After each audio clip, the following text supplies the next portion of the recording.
Coba jelaskan secara rinci saja, Jah. Aku tidak mengerti apa maksud perkataanmu itu soalnya. Si Ferdi itu ya sudah melakukan sesuatu hal yang tidak mudah dimaafkan. Dia sudah memperkosa anak orang. Sampai akhirnya perempuan itu menghabisi nyawanya sendiri disebabkan karena telah mengandung.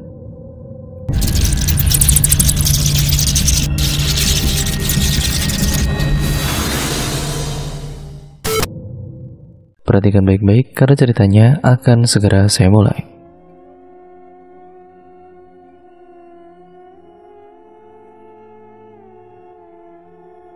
Tanggal 12 bulan 10 tahun 2010, jam 20:40. Seorang lelaki yang baru saja pulang dari pabrik tempatnya bekerja tampak sedang mengayuh sepedanya dengan cepat ketika melewati jalanan sepi menuju kontrakannya.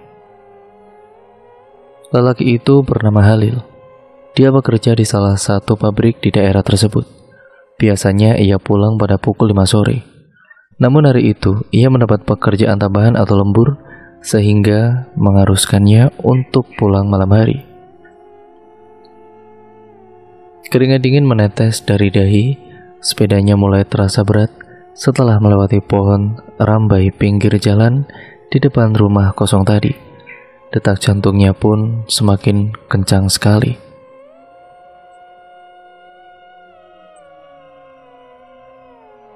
"Oi Halil," panggil seseorang dari arah yang berlawanan. "Iya," jawabnya cepat tanpa sadar. Namun, ketika dia menghentikan kayuhan sepeda untuk melihat ke sekeliling, ternyata tidak ada siapapun di sekitar sana. Hanya dia sendirian saat itu. Dengan buru-buru Halil kembali mengayuh sepedanya secepat mungkin, sehingga beberapa saat kemudian dari arah depan jalan itu, ia melihat seseorang berdiri dengan memegang sebuah kepala di tangannya, yang seketika membuat Halil beserta sepedanya itu terjatuh. "Man Rahman," panggil seseorang yang berlari ke arah kedua lelaki yang sedang berjaga di pos depan rumah besar tersebut. "Aduh, ada apa sih, Cuk?" Orang lagi seru-serunya dengerin cerita Rahman malah diganggu. Sungguh Jepri dengan raut wajahnya yang sangat ketus. Ya, cerita Halil barusan itu merupakan kisah yang diceritakan oleh Rahman untuk teman kerjanya tersebut, sekedar menemani mereka ngopi malam itu. "Itu bos, istrinya sakit. Kalian diminta bantu bawa ke mobil." Begitulah ujar Cuk Leni. "Hah? Sakit apa, Cuk? Perasaan sore tadi baik-baik saja kok." "Ya tidak tahu sakit apa, makanya itu mau dibawa Pak Bos ke rumah sakit. Cepetan sana, gak usah banyak tanya. Sudah kayak wartawan aja kalian," ujar Cuk Leni, balas marah pada keduanya. Sebelum mengikuti Cuk Leni dan Rahman masuk ke dalam rumah, Jepri terlebih dahulu menghabiskan kopinya yang sisa 2 jarian. Kemudian ia berlari ke dalam rumah. Di dalam kamar bosnya, mereka langsung mengucapkan permisi masuk untuk membantu. Di atas kasur mahal tersebut, istri bos mereka yang cantik itu sedang terbaring tidak sadarkan diri. Di spray tampak ada bercak-bercak darah yang menghitam. "Permisi Bu Bos, Pak Bos," ucap keduanya bersamaan ketika akan mengangkat tubuh istri bosnya tersebut. Namun beberapa kali percobaan mereka bertiga gagal untuk mengangkat tubuh wanita itu. Tubuhnya terasa sangat berat, padahal kalau dilihat BB ataupun berat badan wanita itu paling hanya 50 kiloan. Tapi entah kenapa, yang mereka rasakan seperti berpikul-pikul beratnya. Rahman menatap Jepri yang memberikan kode kepadanya. "Bagaimana kalau mantrinya saja yang kita panggil ke rumah, Pak?" tanya Rahman. Lelaki itu menarik napas panjang, lalu kemudian ia mengangguk, karena ia sendiri pun merasa sangat tidak kuat untuk mengangkat tubuh istrinya tersebut. Lalu Jepri bergegas keluar, ia sendiri yang akan memanggil Pak Mantri ke rumah. Sesamanya di pos, Jepri langsung mengambil kunci motor Beat, yaitu Beat karbu warna hitam kesayangannya yang tergantung di dinding pos. Lalu, Ia membuka sedikit pagar untuk jalan keluar motornya. Tidak menunggu lama, ia bersama motor kesayangannya itu pun sudah melaju di jalanan sepi komplek perumahan tersebut. Tidak lama ketika ia keluar dari jalanan komplek, ia melihat rombongan penjual nasi goreng pinggir jalan yang tampak ramai pembeli. Aroma wangi nasi goreng itu membuatnya menelan ludah. Beberapa saat kemudian, Jeffrey pun akhirnya tiba di rumah Pak Mantri. Rumah itu tampak sepi, namun dari tirai putih yang menutupi kaca rumah tersebut, ia bisa melihat cahaya TV yang menyala. Setelah mengetuk beberapa kali, keluarlah seorang laki-laki yang berusia 40 tahunan. Dialah Pak Mantri yang bernama Riyadi. Ada yang bisa saya bantu? Iya Pak Mantri, istri bos saya sakit Pak. Apakah Pak Mantri bisa mendatangi ke rumah bos saya? Siapa bos kamu? Pak Ferdi Jaya Pak. Mantri itu langsung mengangguk begitu mendengar nama tersebut. Siapa yang tidak kenal nama itu? Salah satu orang ternama dan terpandang di daerah tersebut. Nama sudah diganti ya teman-teman, agar tidak menimbulkan masalah bagi narasumber dan juga Omrah sendiri. Baik, tunggu sebentar ya, ujar Pak Mantri lalu kemudian kembali masuk ke dalam rumah. Tidak lama kemudian, beliau keluar lagi dengan memakai jaket dan kacamatanya. Mereka berdua beriringan menuju ke rumah Pak Ferdi, dan ketika sampai di depan pagar, Jeffrey langsung membukakan pagar untuk Pak Mantri dan motornya. Setelah Pak Mantri masuk, barulah Jeffrey juga masuk. Namun saat akan menutup pintu pagar, Jeffrey melihat sekelebat bayangan putih yang menghilang di balik pohon di seberang jalan. Ketika bulu tengguknya mulai merinding, cepat-cepat Jeffrey menutup pintu pagar dan menguncinya. Ia juga bergegas lari memasuki rumah. Dilihatnya Rahman yang sedang duduk lesehan di depan kamar bos mereka. Aku melihat ada sesuatu berwarna putih, kemudian langsung menghilang di balik pohon seberang jalan itu, man. Bisik Jeffrey seraya memperagakan bagaimana sosok putih-putih itu melintas dan menghilang. Rahman tetap terdiam tidak menggubris cerita Jeffrey.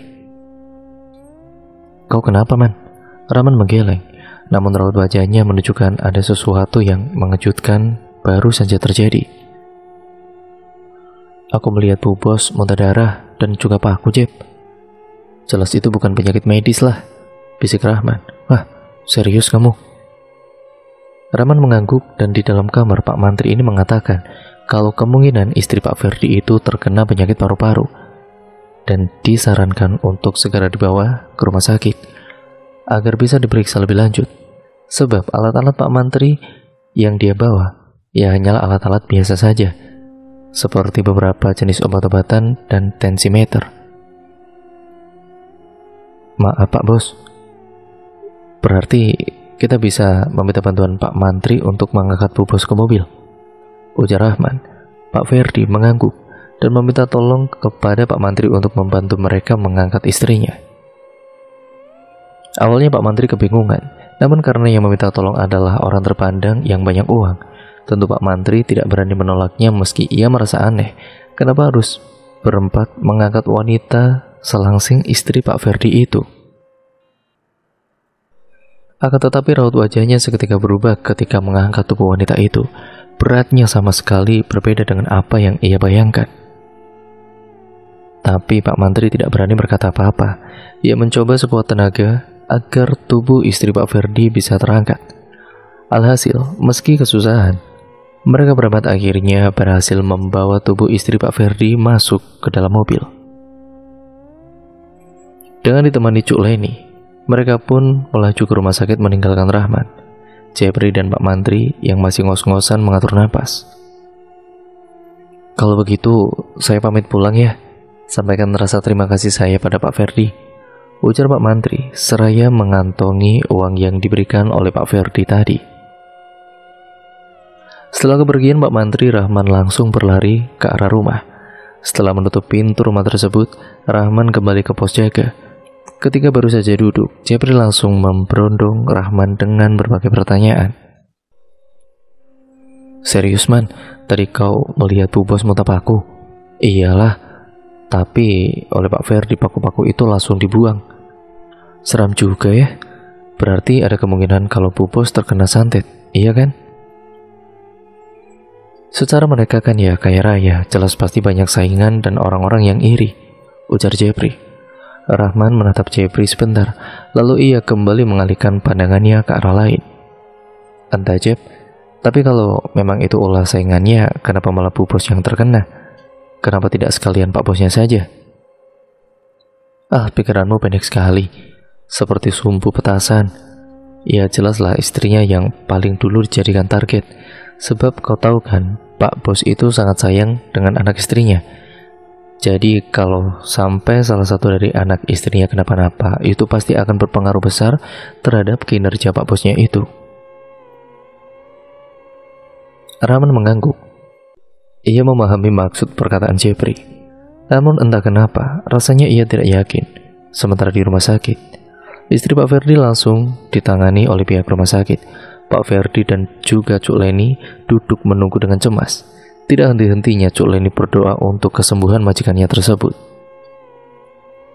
Singkatnya, setelah menjalani perawatan di rumah sakit itu, istri Pak Ferdi mulai membaik.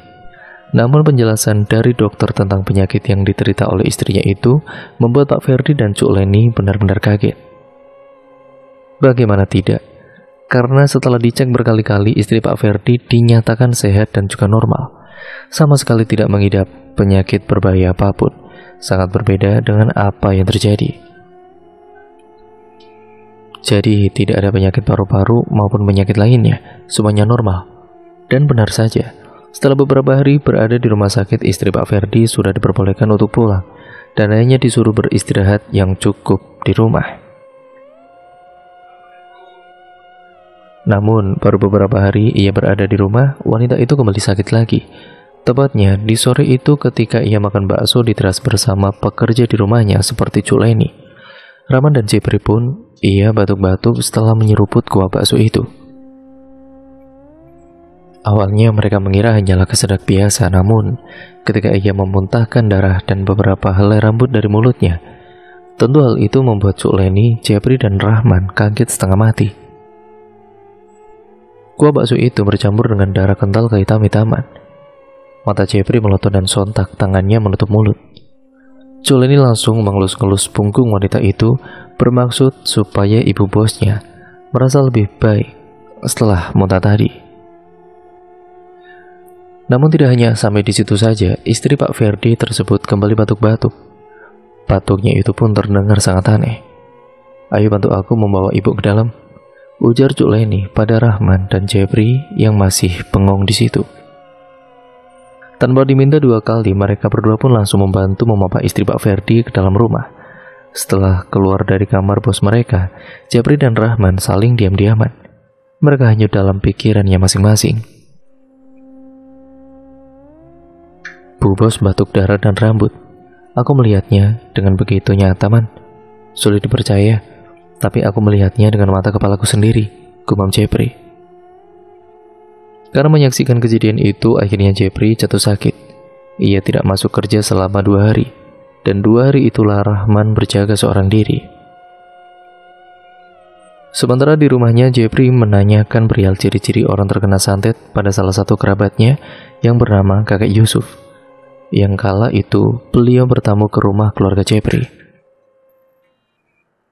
Banyak macam-macam ciri orang terkena santet, tergantung dari jenis santet apa yang dikirimkan. Ada yang di sekitar rumah terdengar seperti suara ledakan yang tidak diketahui sumbernya. Ada juga yang di atap rumah terdengar seperti lemaran batu. Dan yang paling umum adalah ditemukannya binatang-binatang aneh yang ukuran maupun bentuk tidak lazim berada di dalam rumah, atau kemunculannya itu hanya pada sudut-sudut tertentu di dalam rumah itu. Lalu tidak lama setelahnya, orang yang ditargetkan akan mulai jatuh sakit. Binatang seperti apa itu, kek? Ya bermacam-macam lah. Bisa kelabang, bisa juga ulat, ular, kalajengking, atau binatang-binatang bersayap seperti belalang, atau yang biasanya disebut sangkalap goyang. Binatang-binatang itulah yang sering dijadikan media pengantar santet di daerah kita ini. Jepri terdiam. Kalau yang targetnya muntah darah lalu keluar paku atau rambut bercampur darah itu kira-kira santet jenis apa, kek? Aku tidak tahu pasti mengenai jenis-jenis santet, tapi kalau sudah muntah darah beserta benda-benda tidak lazim seperti itu yang kamu katakan itu, tentunya penyantet bukanlah orang yang sembarangan. Jeffrey menahan ludahnya. Matanya menatap pada kepala rusa yang terpajang di dinding rumah. Memangnya kenapa kau terus bertanya tentang santet itu? Siapa yang terkena santet? Bos tempat saya bekerja, kek. Kemarin saya melihat langsung dengan mata kepala saya sendiri bagaimana beliau memuntahkan darah dan juga rambut itu. Kalau orang kaya seperti itu, aku tidak heran kalau terkena santet, ujar kakek Yusuf seraya melepaskan peci jangang dari kepalanya. Malam itu, kemudian beralih ke rumah Pak Ferdi. Rahman menyetel radio untuk menemaninya sewaktu berjaga di pos. Tiba-tiba lampu di rumah Pak Ferdi mati, padahal lampu-lampu lainnya di sekitarnya itu masih menyala seperti biasanya. Rahman beranjak dari duduknya dan langsung berjalan ke arah rumah. Ia takut kalau terjadi apa-apa pada majikannya. Namun, sepertinya semuanya baik-baik saja. Tidak terdengar adanya suara-suara kegaduhan dari dalam. Rahman pun memutuskan untuk berkeliling rumah memastikan bahwa semua pintu dan jendela masih dalam keadaan terkunci. Berbekal senter di tangannya, Rahman mulai berkeliling rumah. Senternya yang menyala terang itu ia arahkan ke sana kemari, dan tidak lama kemudian, langkahnya terhenti ketika ia melihat seekor ular berwarna hitam legam melintas di depannya. Ular itu lalu menghilang ketika sampai di dinding tembok rumah Pak Ferdi, membuat bulu kuduknya seketika meremang. Lekas-lekas Rahman meneruskan langkahnya dan berusaha menganggap apa yang ia lihat tadi hanyalah sebagian dari halusinasinya saja. Akan tetapi kali ini langkahnya kembali terhenti ketika ia lagi-lagi melihat ular yang sama persis melintas di depannya. Rahman berusaha mencari-cari kayu di sekitarnya untuk mengusir ular aneh tersebut. Namun belum lagi sempat menemukan kayu, ular itu kembali menghilang di dinding rumah Pak Ferdi. Kali ini sebelum melanjutkan langkahnya, terlebih dulu Rahman mencari kayu yang sekiranya nantinya bisa ia gunakan untuk memukul ular itu yang ia rasa akan kembali muncul di hadapannya. Benar saja dugaannya. Tidak beberapa lama ia melangkah, ular yang sama kembali muncul, kali ini tanpa babi bu lagi. Rahman langsung memukul ular tersebut dengan kayu yang ia bawa. Setelah benar-benar yakin kalau ular itu sudah mati, Rahman mendekatinya. Ia melihat di bagian perut ular ada garis lurus membelah perutnya berwarna kuning tua. Namun ketika akan menyentuh ular itu dengan sebuah ranting, senter yang ia pegang mendadak mati, dan bersamaan dengan senternya yang kembali menyala, lampu di rumah Pak Ferdi pun juga menyala. Namun bangkai ular yang tadi ia bunuh lenyap hilang, tidak tahu kemana. Seketika bulu kuduk Rahman mulai merebang lagi, ia langsung berbalik kemudian berlari ke arah pos.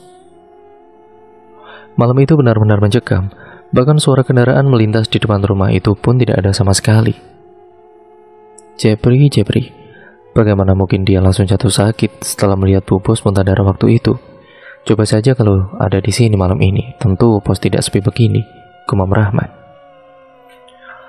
Ketika ia hendak menyeruput kopinya yang tinggal sejari lagi, Rahman tiba-tiba tersentak karena ia mendengar suara desisan ular persis di belakang tengkuknya. Akan tetapi ketika ia berpaling, tidak ada apapun di belakangnya. Lagi pula aneh rasanya jika ada ular yang berdesis di belakangnya. Sementara itu ia saat itu duduk di atas kursi. Rahman menjadi sedikit lega. Ia lalu kembali menyetel radio dengan volume yang lumayan kencang. Suara siaran radio tiba-tiba saja berubah ke merisik dan lama-lama terdengar suara lain. Suara seorang perempuan yang membaca sesuatu dalam bahasa daerah mereka. Alis Rahman mengkerut. Sejak kapan pula siaran radio ada yang seperti ini? Ujarnya sembari mencari-cari channel radio yang sebelumnya ia dengarkan. Namun anehnya, semua saluran radio menyiarkan suara yang sama. Akhirnya, karena ia tidak juga bisa menemukan siaran radio sebelumnya, Ya, itu membuat Rahman memilih untuk mematikan radionya saja. Malam itu, terasa waktu begitu lambat berlalu. Sesekali Rahman menatap rumah Pak Ferdi, berharap ada seseorang yang keluar dari rumah itu, sekedar untuk mengurangi rasa takutnya pada saat itu. Dari arah jalan luar terdengar suara kendaraan yang sangat semakin mendekat, dan kemudian singgah di depan pagar. "Man, Rahman, buka pagarnya, Man," panggil seseorang dari luar pagar. "Jepri?" Rahman lalu bergegas keluar dari pos dan berlari menuju pagar. Di sana, ia melihat Jepri di atas motornya dengan mengenakan jaket tebal dan celana panjang. Rahman terlihat sumringah menyambut kedatangan temannya itu.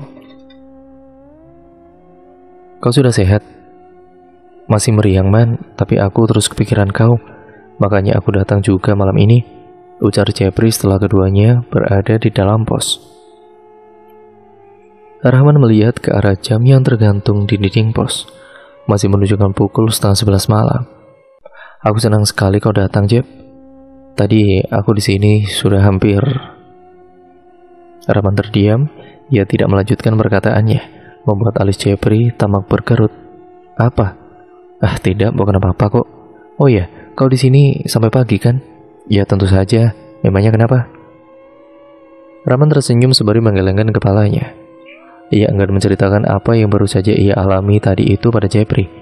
Ia takut kalau ia ceritakan pada Jepri, ya temannya tersebut akan pulang dan meninggalkan dia sendiri di pos malam itu. "Kau mau kopi?" "Boleh." "Man, kurasa bu bos kita memang terkena santet." "Iya, aku tahu. Aku juga yakinnya begitu." Lalu Jepri menceritakan informasi yang ia dapatkan dari kakek Yusuf sebelumnya tentang ciri-ciri orang yang terkena santet. "Aku baru saja melihat ular, Jep. Ularnya berwarna hitam legam dan menghilang seakan masuk ke dalam dinding tembok." "Wah, serius kamu?" "Iyalah, aku melihat ular itu sekitar 3 ekor. Ukuran dan warnanya sama semua, Jep. Sampai-sampai aku berpikir itu adalah ular yang sama, tapi munculnya di tempat yang berbeda-beda. Menurutmu, apa itu termasuk ciri-ciri binatang kiriman?" "Ya, aku tidak tahu, tapi kurasa iya ya," jawab Jepri bergidik dan matanya beralih menatap ke arah rumah. Rumah besar dan mewah itu kini tampak menyeramkan. Bayangan-bayangan kejadian-kejadian aneh yang menimpa bos mereka membuat keduanya semakin ketakutan. "Bagaimana kalau kita usulkan bos untuk berobat ke orang pintar saja?" tanya Rahman. "Tapi apa mereka percaya hal-hal seperti itu?" "Ya, kita coba sajalah. Kalau tidak dicoba, mana kita tahu kan kalau bos percaya atau tidak."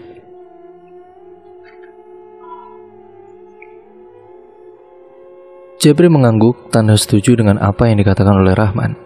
Singkat ceritanya, keesokan paginya ketika bos mereka baru saja hendak pergi, Rahman dan Jepri langsung menghampiri Pak Ferdi. Kamu sudah sehat, Jep?" "Kalau memang masih tidak sehat, jangan dipaksakan dulu masuk kerja. Nanti bisa semakin parah sakitmu." "Iya, Pak. Saya sudah sehat kok. Hanya sedikit meriang saja ini," jawab Jepri tersenyum. Ia memang sangat kagum dengan bosnya itu. Tidak hanya kaya raya, tapi juga sangat baik hati. Ia selalu memperhatikan kesehatan bawahan-bawahannya. Tapi entah kenapa ada saja yang berbuat jahat terhadap orang sebaik Pak Ferdi itu. "Anu Pak Bos, begini, apa tidak sebaiknya kalau ibu bos dibawa ke orang pintar saja?" tanya Rahman terbata-bata. "Rencananya memang begitu. Ya mau seperti itu juga, tapi saya tidak tahu di mana tempat tinggal orang pintarnya," jawab Pak Ferdi, membuat keduanya kaget dengan mata melotot. "Kalian tahu atau mungkin kenal dengan salah satu orang yang paham dengan hal-hal seperti itu? Kalau memang kalian ada yang tahu, saya ingin diantarkan ke rumahnya." Rahman dan Jepri saling pandang. "Saya sih tidak tahu, Pak, tapi mungkin kakek saya tahu," jawab Jepri. "Oh ya? Kalau begitu, nanti coba kamu tanyakan pada kakekmu rumah orang pintarnya di mana." "Baik Pak Bos, nanti saya tanyakan pada kakek," jawab Jepri.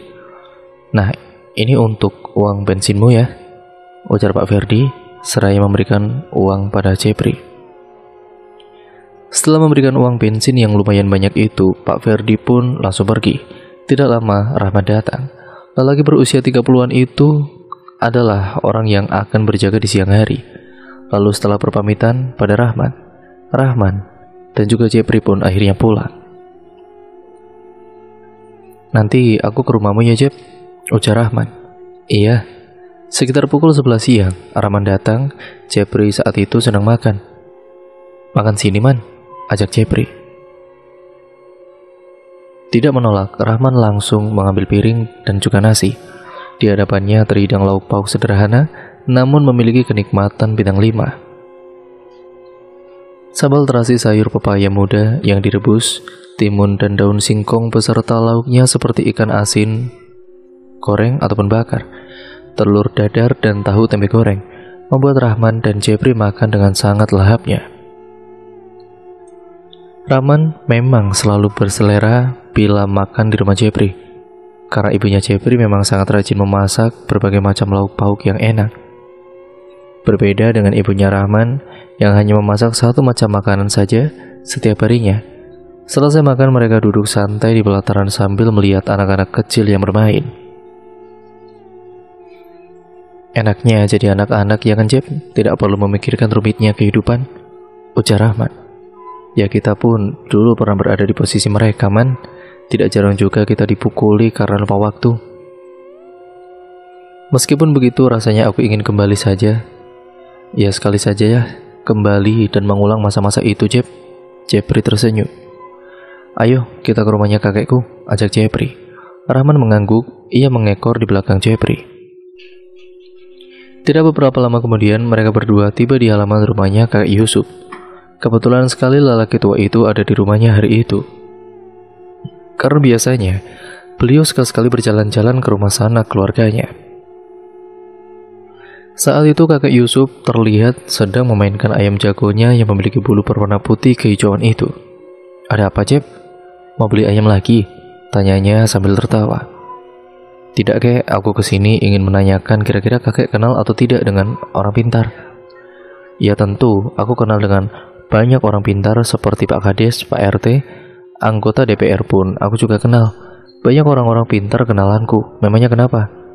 Kau mau masuk perusahaan lewat jalur bantuan orang dalam? Astaga, bukan orang pintar yang seperti itu yang aku maksud kek. Lah terus, dukun kek, dukun. Oh dukun, hah dukun? Mau apa kalian menanyakan dukun kepadaku? Bos kami kek, bos kami mau membawa istrinya berobat. Kemarin kan, padahal sudah aku ceritakan, masa sudah lupa? Oh perial santet itu.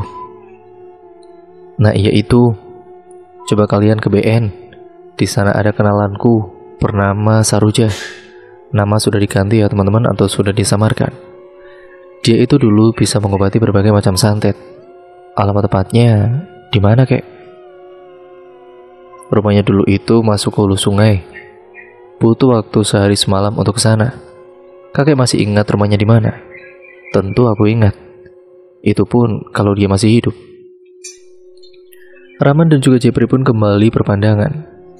Naik motor ke sana apa bisa kek? Naik motor katamu?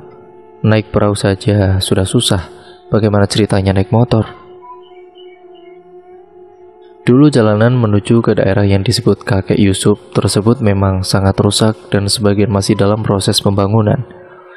Jadi ke sana lewat apa? Lewat jalur air. Tadi katanya pakai perahu susah. Ya itu memang susah karena banyak kiham yang harus dilewati di sungai mengarah ke rumah orang yang dimaksud itu. Kalau masih di Sungai Barito ini, jangankan pakai perahu, kalian pakai tongkang sekalipun tidak akan ada kendala. Jepri terdiam. Tapi di daerah BN itu kan terkenal sekali ya kek dengan hal-hal gaibnya. Bahkan burung kita sendiri pun bisa dihilangkan oleh mereka katanya. Ya maka dari itu, kalian kalau ke sana jangan macam-macam. Berkelakuanlah yang sopan, selayaknya pepatah di mana bumi dipijak, di situ langit dijunjung. Aku ini dulunya itu ya perantauan juga, tapi aku tidak pernah berkelakuan aneh-aneh yang memicu emosi orang-orang di desa yang aku tempati. Kita sopan, orang pun ya segan. Iya betul kek, ujar Rahman. Jadi kapan kalian akan ke sana? Tanya kakek Yusuf. Wah, kami tidak tahu juga kek. Yang pasti kami akan sampaikan dulu tentang ini ke bos kami. Dan semisal beliau meminta diantarkan, apakah kakek bersedia mengantarkannya? Kalau ada uang, aku jalan. Tapi kalau tidak ada ya parai. Jawab kakek Yusuf tertawa. Malam harinya Rahman dan Jepri yang berada di pos didatangi oleh Pak Ferdi. Bagaimana Jep? Apa kata kakekmu? Tanya Pak Ferdi. Lelaki itu tampaknya benar-benar serius. Ada Pak, tapi butuh 1 hari 1 malam untuk rumahnya. Pak Ferdi menghela nafas panjang. Ya, tidak mengapa, asalkan ada. Kalau begitu, lebih baik secepatnya kalian ke sana ya. Saya benar-benar minta tolong sama kalian. Untuk ongkos dan lain-lain, kalian jangan khawatir. Kami berdua, Pak. Iya, kalian berdua. Yang jaga nanti siapa, Pak? Masalah itu, kalian tidak perlu khawatir. Saya akan meminta Rahmat, Anang, dan juga Imron untuk bergantian berjaga selama kalian tidak jaga. Jadi sebaiknya kami berangkat hari apa, Pak? Tanya Jepri. Lebih cepat ya lebih baik. Bagaimana kalau besok? Apa kalian tidak sibuk? Tidak, Pak. Ya sudah, bagus kalau gitu. Besok pagi sebelum pulang kalian temui saya terlebih dahulu ya. Selamat malam dan selamat bertugas. Malam itu lagi-lagi lampu mati mendadak di rumah Pak Ferdi. Kemarin malam itu juga begini, Jep. Lampunya mati sendiri. Yang mati juga cuma di rumahnya Pak Bos. Kita periksa yuk.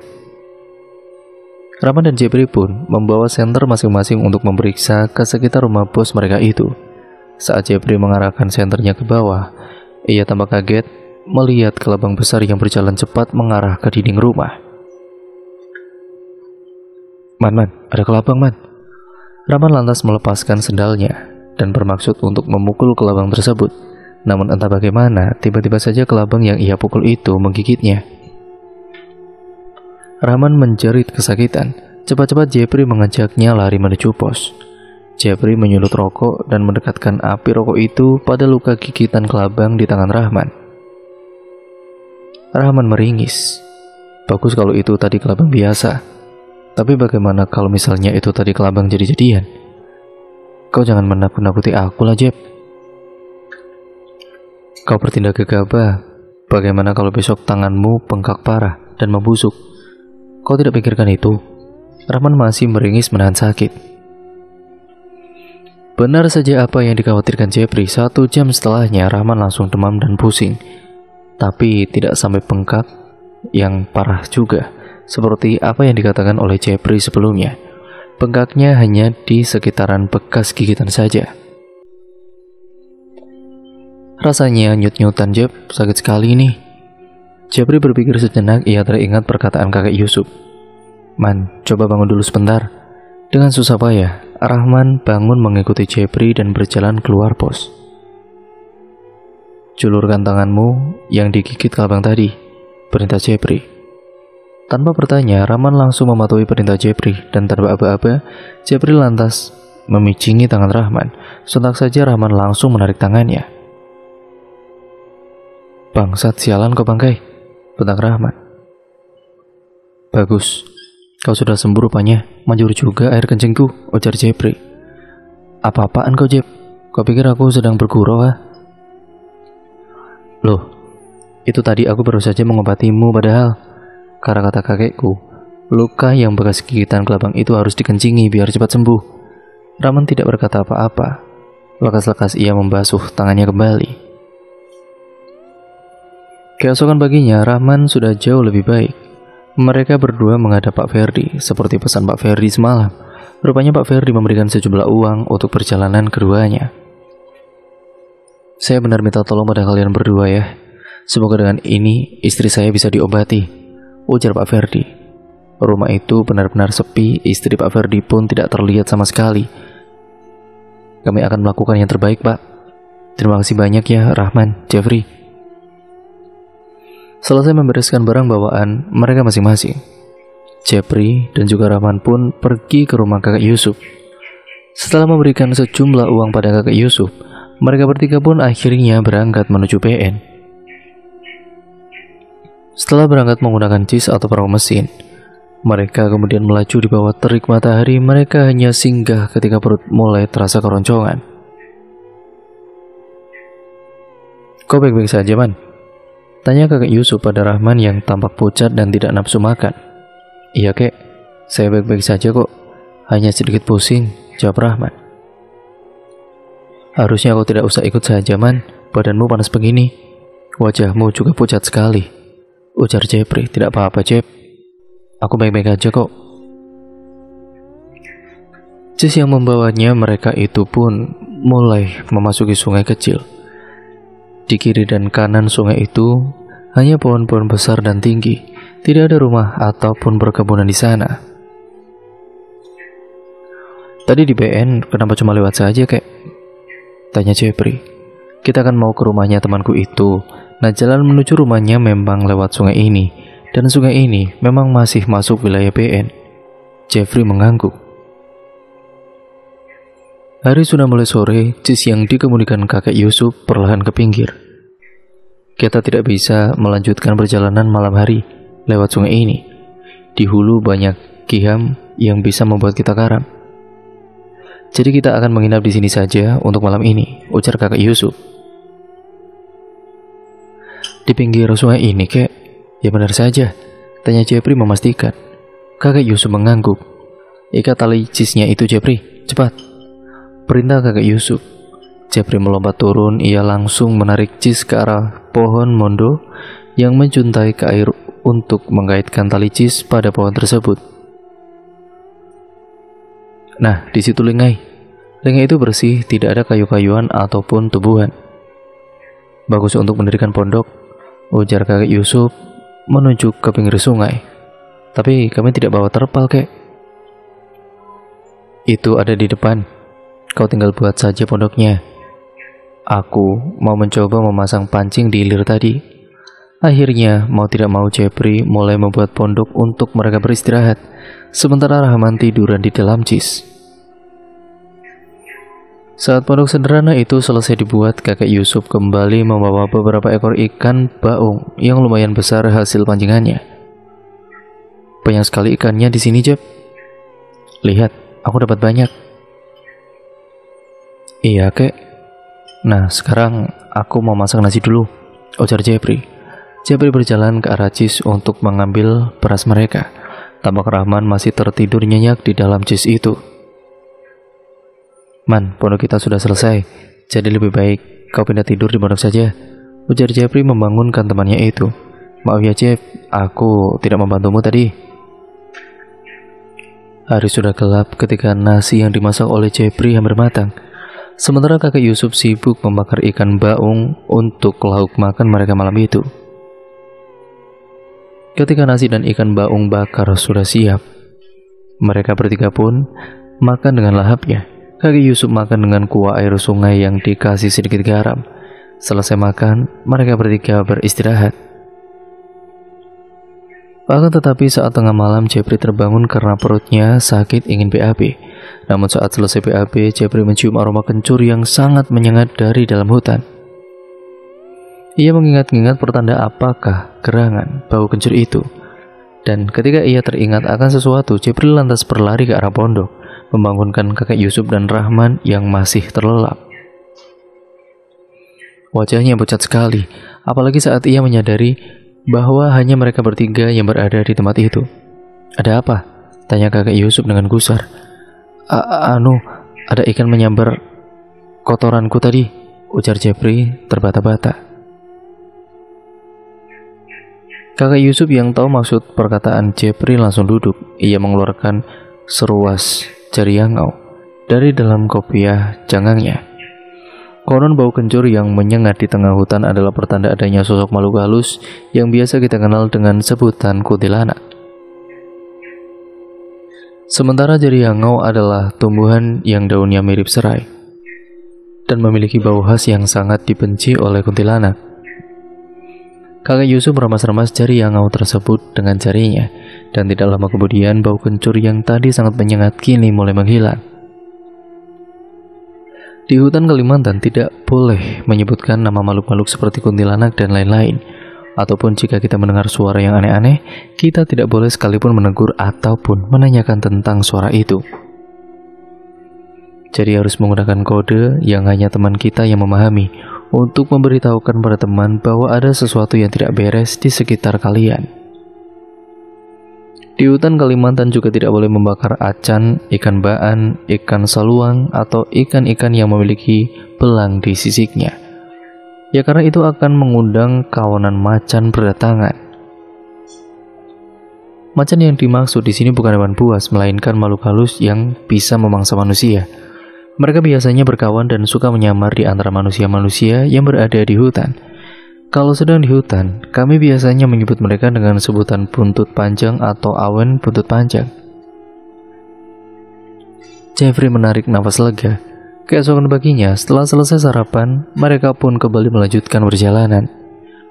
Benar saja apa yang dikatakan oleh kakak Yusuf kemarin. Baru beberapa ratus meter ke hulu, mereka sudah dihadapkan dengan Ki-ham. Untung saja kakak Yusuf sangat handal dalam melewati Ki-ham, sehingga mereka bertiga tidak perlu main sung atau mengangkat cis. Namun ketika tiba di ongkong yang sudah sangat dekat dengan rumah Saroja, mereka bertiga terpaksa main sung atau mengangkat cis agar bisa melewati ongkong tanpa merusak cis itu. Singkat ceritanya, sekitar pukul 4 sore kira-kira, mereka pun sampai di lanting kecil tempat Saroja meletakkan cisnya. Dan tidak jauh dari sana terlihat sebuah rumah kayu yang lumayan tinggi berdiri. Kedatangan mereka disambut oleh konggongan beberapa ekor anjing milik tuan rumah. Anjing itu tampak galak. Namun ketika kakek Yusuf memperlihatkan telapak tangannya kepada anjing-anjing itu, mereka tampak mundur. Jeffrey berkelayut di lengan Rahman sambil sesekali ia memburu anjing yang hendak mendekatinya. Hush, ujar Jeffrey ketakutan melihat wajah ganas anjing-anjing itu. Sontak saja kelakuan Jeffrey itu ditegur keras oleh Rahman yang takut kalau hal tersebut akan menyinggung pemilik anjing tersebut. Kemudian pintu diketuk oleh kakek Yusuf, namun tidak ada jawaban dari dalam. Kemana orangnya, kek? Mungkin belum pulang dari kebun, jawab kakek Yusuf sembari duduk bersandar melepas lelah. Sekitar setengah jam berlalu dan juga menunggu. Seorang wanita tua seumuran dengan kakek Yusuf datang dengan membawa lajung penuh sayur-sayuran seperti umbut dan lain-lain. Jeffrey dan Rahman saling pandang, tidak percaya kalau yang mereka datangi sejauh ini adalah seorang nenek tua. Ini benar orangnya, kek? Tanya Jeffrey memastikan. Iya, nenek tua itu tersenyum dan tampak sangat akrab mengobrol dengan kakek Yusuf. Aku sudah ada perasaan kalau akan ada tamu jauh-jauh datang kemari, makanya aku mencari sayur-sayuran untuk menjamu tamu-tamuku, ujar nenek Saroja. Apa kau yakin nenek ini bisa mengobati istri Pak Bos itu, Man? Tanya Jeffrey berbisik. Rahman menggeleng. Entahlah, Jeff, tapi kita jangan menilai seseorang hanya dari luarnya saja. Siapa tahu kalau nenek ini ilmunya memang tinggi. Balas Rahman berbisik. Aku berharap memang begitu, Man, ujar Jeffrey. Saat berada di dalam rumah, nenek Saroja menatap lekat pada Rahman. Kemari, perintahnya pada Rahman. Saya, Nek, tanya Rahman memastikan. Tanganmu masih sakit? Tanya nenek Saroja tiba-tiba, yang tentu saja membuat Rahman dan Jeffrey terbelalak kaget. Tangan, Nek. Iya, tanganmu yang terkena gigitan gelabang itu. Wah, bagaimana nenek tahu? Kok bisa tahu, Nek? Tanya Jeffrey dengan mata melotot. Tanpa menjawab pertanyaan Jeffrey, nenek Saroja menarik tangan Rahman yang mengeluarkan sepa sirih dari dalam mulutnya. Tanpa menjawab pertanyaan Jeffrey, nenek Saroja menarik tangan Rahman dan mengeluarkan sepa sirih dari dalam mulutnya, lalu menempelkan sepa itu ke luka bekas gigitan gelabang di tangan Rahman. Rahman merasa kalau itu lukanya itu ya berdenyut-denyut dan berkedut-kedut. Rahman merasa luka itu berkedut-kedut dan sangat nyeri sekali, sampai-sampai ia meringis kesakitan dibuatnya. Kau termasuk kuat, Cuk. Kalau tidak, mungkin keadaanmu sudah sangat parah sekarang ini, ujar Nenek Saroja. Rahman tidak bertanya lebih lanjut, ia hanya bisa terdiam sambil sesekali meringis menahan sakit. Badanmu mungkin akan demam malam ini, jadi lebih baik kau beristirahatlah, ujar Nenek Saroja lagi. Saat Rahman beristirahat, kakek Yusuf mulai menceritakan tentang maksud dan tujuan mereka ke sana. Sepanjang kakek Yusuf bercerita, Nenek Saroja tidak berkata apa-apa, ia hanya mendengarkan cerita itu dengan seksama. Bagaimana, Nek? Apakah kira-kira Nenek bisa pergi mengobati istri bos kami? Tanya Jepri memberanikan diri. Aku tidak bisa menjamin dia akan sembuh seketika, tapi aku akan coba mengobatinya, jawab Nenek Saroja. Berarti Nenek mau mengobati istri bos kami? Tanya Jepri memastikan. Nenek Saroja mengangguk. Malam itu mereka makan bersama dengan lauk pauk yang dimasak oleh Nenek Saroja. Dan setelah makan malam itu, tubuh Rahman mulai demam panas. Ia meracau tidak karuan, namun keesokan paginya ia bangun sudah dalam keadaan sehat walafiat kembali. Selesai sarapan pagi itu, mereka pun akhirnya berangkat. Nenek Saroja berangkat dengan menggunakan cisnya sendiri. Jeffrey dan Rahman sempat menawarkan diri agar salah satu dari mereka ikut cis Nenek Saroja untuk menemani. Setidaknya untuk membantu mainsung atau mengangkat cis mereka ketika melewati Ongkong. Namun, niat baik mereka ditolak oleh Nenek Saroja. Wanita tua itu berkata, kalian berdua temanilah si Yusuf, karena dia lebih membutuhkan pertolongan kalian ketimbang aku. Singkat ceritanya, ketika mereka bertiga sangat berhati-hati melewati Ongkong, Nenek Saroja malah terlihat tetap tenang, duduk di atas cis dan melewati Ongkong tanpa hambatan, membuat Rahman dan Jepri geleng-geleng kepala. Bagaimana? Apa kalian masih meragukan dia? Tanya kakek Yusuf. Tidak, kek. Kami benar-benar sudah salah sangka, ya karena hanya menilai dari penampilan dan gender beliau saja, jawab Jepri. Mereka melanjutkan perjalanan mereka dan hanya akan singgah di pinggiran sungai itu untuk makan saja. Sehingga ceritanya kedua cis itu sudah sampai di desa, dan mereka tidak langsung pergi ke rumah Pak Ferdi dikarenakan Jepri dan Rahman yang kelelahan. Namun, ketika mereka ke rumah Pak Ferdi, di sana sudah banyak orang-orang yang berkumpul, terutamanya keluarga besarnya Pak Ferdi. Rupanya, anak Pak Ferdi yang bersekolah dan tinggal di rumah mereka yang berada di kota lain itu meninggal dunia, tubuhnya membiru dan kaku. Nenek Saroja mengatakan bahwa itu adalah parang maya. Berarti yang mengirimkan penyakit itu benar-benar menginginkan kehancuran keluarga Pak Ferdi. Tapi entah apa alasannya, sampai-sampai anak Pak Ferdi pun ikut menjadi korbannya. Kedatangan mereka saat itu tidak terlalu dihiraukan oleh Pak Ferdi, dan Jepri pun ya maklum. Ya karena bagaimanapun juga tentu saja Pak Ferdi sangatlah sedih dan berduka atas kematian anaknya tersebut. Kira-kira apa yang membuat orang itu begitu ingin menghancurkan keluarganya bos kami ya, Nek? Tanya Rahman. Dendam. Tapi aku tidak bisa jelas melihat alasan dibalik dendam itu. Yang pasti, kurasakan tentu dendam itu sangatlah besar. 2 hari setelah kematian anaknya, hari itu pun Pak Ferdi datang ke rumah Jeffrey. Karena sakit istrinya semakin parah saja, singkatnya ketika melihat langsung keadaan istri Pak Ferdi itu, Nenek Saroja tampak tidak berkedip. Istri saya terkena santet kan? Tanya Pak Ferdi. Iya, betul. Tapi apa masih bisa disembuhkan? Tanya Pak Ferdi penuh harap. Nenek Saroja menarik nafas panjang sebelum menjawab pertanyaan itu. Ya, aku akan coba.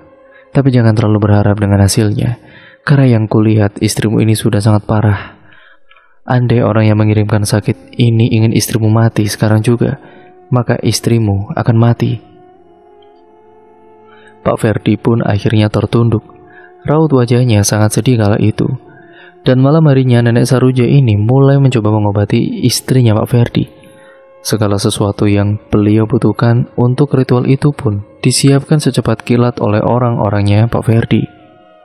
Kakek Yusuf, Rahman, dan juga Jepri pun tidak mengetahui apa yang dilakukan oleh nenek Saroja di dalam kamar tertutup itu. Mereka hanya bisa menunggu dengan perasaan was-was.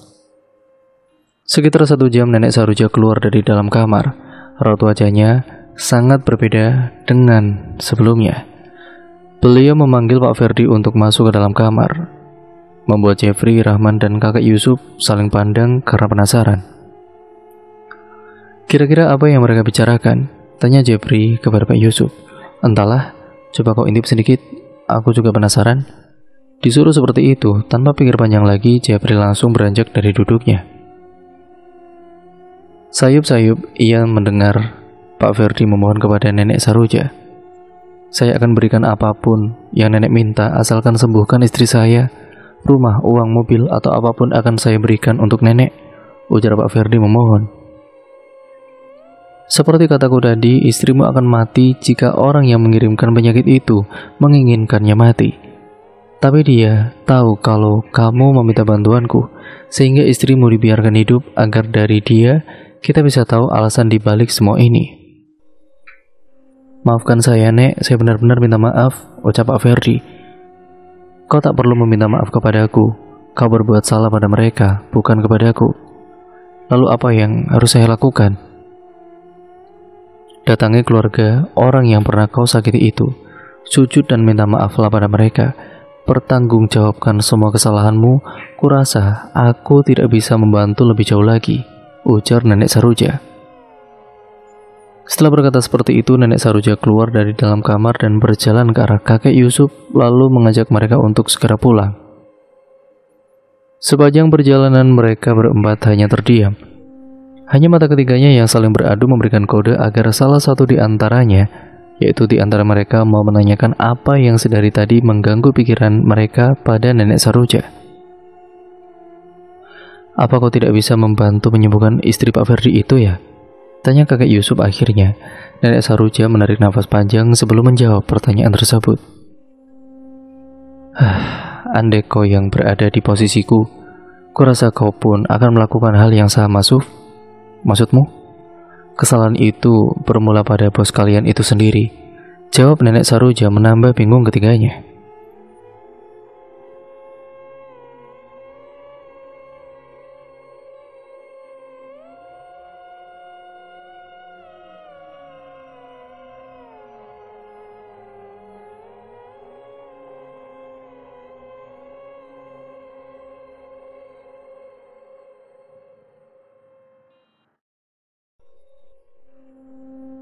Coba jelaskan secara rinci saja, Jah.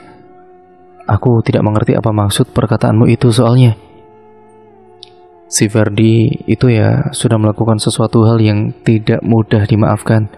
Dia sudah memperkosa anak orang, sampai akhirnya perempuan itu menghabisi nyawanya sendiri disebabkan karena telah mengandung. Jeffrey dan Rahman terperanjat kaget mendengar hal itu. Mereka benar-benar tidak percaya, karena Pak Ferdi yang mereka kenal bukanlah orang yang seperti diceritakan oleh nenek Saroja tersebut. Kami tidak percaya, Nek. Yang ku tahu kurang lebih begini, perempuan itu baru lulus sekolah.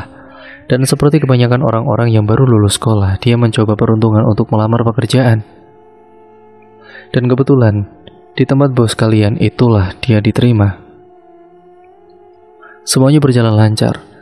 Upah pun dibayar selalu lancar, hingga akhirnya dia mendapat beberapa kesulitan dalam pekerjaan yang disebabkan oleh si Ferdi itu sendiri. Dia memberikan kesulitan-kesulitan dengan niat yang tidak baik terhadap perempuan itu. Hingga akhirnya rencana yang dia jalankan berhasil. Perempuan itu memohon-mohon agar tidak diberhentikan, dan dengan terpaksa mau melakukan apapun yang diminta oleh si Ferdi. Dasarnya memang lelaki biadab. Kesempatan itu tidak dia sia-siakan. Dia setubuhi perempuan itu berkali-kali sampai hamil. Dan akhirnya, karena hal tersebut dan si Ferdi tidak mau bertanggung jawab, perempuan itu pun bunuh diri dan meninggalkan sesuatu pesan yang ditunjukkan untuk orang tuanya. Kemungkinan dalam pesan tersebut ia ceritakan semua yang pernah dia alami, dan hal itulah yang menimbulkan rasa dendam pada Ferdi. Salahnya mereka justru melibatkan keluarga Ferdi yang tidak tahu apa-apa. Cerita nenek Saruja terhenti kala mereka melihat seseorang berjalan dengan semboyongan ke arah mereka. Rupanya, itu adalah Julak Daim, lelaki sebatang kara tanpa keluarga yang hobinya mabuk-mabukan. Kalau sudah tiada, baru terasa, ujarnya bernyanyi dengan suara parau yang tidak enak didengar. Perempuan, malam-malam begini kok sendirian? Sapanya pada nenek Saruja. Daim, sudah tua bukannya tobat malah makin menjadi-jadi, ujar kakak Yusuf. Lelaki yang dipanggil Julak Daim itu tertawa terbahak-bahak menatap kakak Yusuf. Setelah itu, ia kemudian berlalu sambil terus bernyanyi. Malam ini dingin sekali, pasti ini angin orang mati. Ayo kita makan enak lagi. Lambat-lambat terdengar suara Julak Daim. Kakak Yusuf hanya geleng-geleng kepala mendengar ucapan Julak Daim. Oh ya Nek, kalau misalkan Pak Ferdi minta maaf pada keluarga si korban itu, apa kemungkinan istri Pak Ferdi bisa sembuh? Tanya Rahman. Entahlah, tapi tidak ada salah untuk meminta maaf kan? Terlepas mereka mau memaafkan atau tidak. Singkatnya, setelah sampai di rumah, nenek Saruja langsung meninggalkan mereka bertiga yang masih mengobrol di luar. Di dalam ruangan tersebut, nenek Saruja langsung menghidupkan perapian dan kemenyan. Beliau duduk bersila dengan mata tertutup. Kira-kira nenek Saruja kenapa ya? Tanya Jepri. Kakak Yusuf mengangkat bahunya. Lalu perlahan beliau beranjak untuk mengintip apa yang sedang dilakukan oleh nenek Saruja. Jepri menyenggol lengan Rahman yang duduk di sebelahnya, memberi isyarat pertanyaan. Namun sama seperti Jepri, Rahman pun tidak mengetahui apa yang sedang terjadi. Kakak Yusuf masih memperhatikan nenek Saruja yang tampak tengah duduk bersila di depan perapian tersebut. Entah apa yang sedang beliau lakukan, tapi kakak Yusuf yakin itu pasti ada hubungannya dengan istri Pak Ferdi. Malam semakin larut, udara dingin kian terasa menusuk. Di dalam rumah kakak Yusuf, Jepri dan Rahman masih duduk menunggu kemunculan nenek Saruja. Tiba-tiba dari dalam ruangan tadi terdengar suara batuk nenek Saruja. Karena khawatir, ketiganya langsung beranjak untuk memeriksa apa gerangan yang terjadi di dalam. Tampak di dalam ruangan itu beliau duduk berseluncur kaki, dengan kedua tangan ke belakang menyangga badan. Keringat memenuhi wajahnya yang keriput. Hala napasnya pun terdengar terengah-engah. Nenek, apa yang terjadi, Nek? Tanya Rahman. Istri bos kalian itu sudah mati. Jawabnya membuat Jepri dan Rahman terengah-engah. Nenek jangan bercanda, Nek, ujar Jepri. Kau pikir aku sedang bercanda? Buat apa aku mempercandakan nyawa seseorang, dasar bodoh. Jepri terdiam, ia tidak berani berkata apa-apa lagi setelah dibentak seperti itu oleh nenek Saruja. Dan keesokan paginya, apa yang dikatakan nenek Saruja terbukti. Istri Pak Ferdi sudah meninggal dunia. Di saat acara pemakaman, banyak sekali orang-orang hadir, termasuk nenek Saruja yang melihat dari kejauhan. Namun, ada yang aneh pada tatapan beliau. Sedari awal datang, mata beliau terfokus pada salah seorang yang hadir di acara pemakaman itu. Ada apa dengan orang itu, Ja? Tanya kakak Yusuf, dan dialah orangnya. Mendengar jawaban singkat itu, kakak Yusuf langsung paham. Memang benar, orang tersebut adalah orang tua gadis yang dikabarkan meninggal dunia karena bunuh diri itu. Oh, jadi mereka, gumam kakak Yusuf. Wajahnya tanpa ekspresi, dia mematung berdiri di sana. Namun dapat disimpulkan dari tatapan matanya, ia terlihat sangat puas dengan apa yang menimpa keluarga Pak Ferdi. Dan ketika acara selesai, orang itu berjalan menghampiri nenek Saruja. Dia pantas mendapatkan semua itu, agar dia merasakan bagaimana sakitnya kehilangan orang yang paling berharga di hidupnya, bisik orang tersebut. Tapi kau salah. Kenapa kau libatkan keluarganya yang tidak tahu apa-apa? Harusnya kau bunuh saja pelakunya, jangan keluarganya. Di matamu mungkin aku salah, tapi menurutku aku sudah benar. Orang seperti itu tidak pantas langsung mati. Tapi dia harus merasakan apa yang kurasakan ketika melihat anakku sendiri mati. Melihat orang-orang terkasihnya mati di depan mata disebabkan oleh kesalahannya akan jauh lebih menyiksa. Lanjut orang itu, Mendengar perkataan orang itu, Nenek Saroja hanya bisa menggeleng. Ia tidak tahu lagi harus berkata apa, karena bila dendam sudah memuncak, apapun pasti akan dilakukan, dan yang salah pun akan tetap benar di mata mereka. Dan pada akhirnya, usaha Pak Ferdi bangkrut. Dia juga sakit-sakitan, hingga meninggal dunia menyusul anak dan juga istrinya. Dan cerita pun akhirnya selesai sampai di sini ya teman-teman. Bagaimana menurut kalian cerita ini? Karena ceritanya benar-benar sangat menarik menurut saya, dan banyak pesan moral yang dapat kita ambil di dalamnya. Jadi ambil yang positif dan buang yang buruk ya teman-teman. Jangan lupa untuk kalian like, comment, dan share, serta subscribe untuk kalian yang belum mampir. Dan jangan lupa untuk kalian nyalakan tombol lonceng notifikasinya agar kalian tidak ketinggalan video terbaru selanjutnya dari channel ini. Sekian dan terima kasih ya teman-teman atas dukungan kalian selama ini. Kurang lebihnya mohon maaf. Video ini saya akhiri. Wassalamualaikum warahmatullahi wabarakatuh.